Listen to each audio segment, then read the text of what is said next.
The words hit Emma like a slap across the face. "That's absolutely disgusting." The stranger's voice cut through the casual chatter at the coffee shop, loud enough for everyone to hear.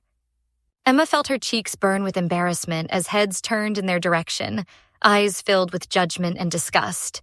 What had started as an innocent conversation with friends about the challenges of new motherhood had suddenly become her worst nightmare. At 22, Emma thought she had figured out the perfect arrangement. When life blessed both her and her 40-year-old mother Sarah with babies just months apart, it seemed like divine timing. 2 generations of women, both navigating the beautiful chaos of new motherhood together, sharing late-night feedings, diaper changes, and the overwhelming love that comes with holding a tiny life in your arms. Emma's son Jake was her world, a chubby-cheeked miracle who had transformed her from a carefree college student into a devoted mother practically overnight. When her mother Sarah welcomed little Michael, Emma's half-brother, the family dynamics shifted in ways no one had anticipated. 2 babies, 2 exhausted mothers, and a grandmother who was simultaneously a new mother herself. The arrangement had seemed so logical, so natural. When Sarah needed to run errands or catch a few precious hours of sleep, Emma would watch both babies. Jake and Michael, only 3 months apart in age, had similar feeding schedules and needs.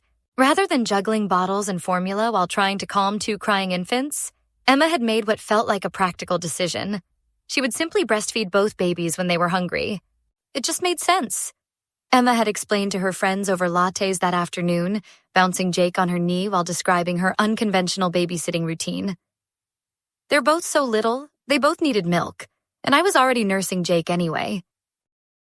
Mom was producing milk too, but when she wasn't there, what was I supposed to do? Let Michael cry while I fed Jake?" It seemed cruel.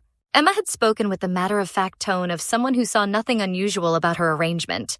In her mind, she was simply being a helpful daughter and a practical caregiver. Michael was her brother, after all, family. The milk that nourished Jake could just as easily nourish Michael when circumstances required it. It was efficient, economical, and eliminated the stress of managing formula preparations while caring for 2 infants simultaneously. But the stranger who overheard their conversation saw something entirely different. Her face had contorted with revulsion as she processed Emma's words. "You're breastfeeding your mother's baby?" she had asked, loud enough to silence nearby tables. "That's not normal. That's not right." The judgment in those words felt like a physical blow. Emma suddenly saw her practical arrangement through this stranger's eyes.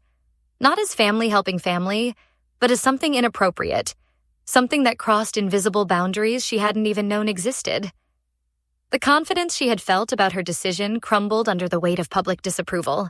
Her friends had fallen silent, their expressions shifting from casual interest to uncomfortable uncertainty. Were they silently agreeing with the stranger? Had Emma been doing something wrong all along? The self-doubt crept in like poison, making her question every feeding, every moment of convenience she had felt while nursing both babies together. That night, Emma stared at the ceiling while Jake slept peacefully beside her. Was she truly helping her family, or had she overstepped some fundamental boundary? In cultures throughout history, wet nurses and extended family members had breastfed children who weren't biologically their own. But in modern society, with its complex rules about appropriate relationships and boundaries, had she crossed a line? The stranger's disgusted face haunted Emma's thoughts. Michael was her brother, but he was also her mother's child.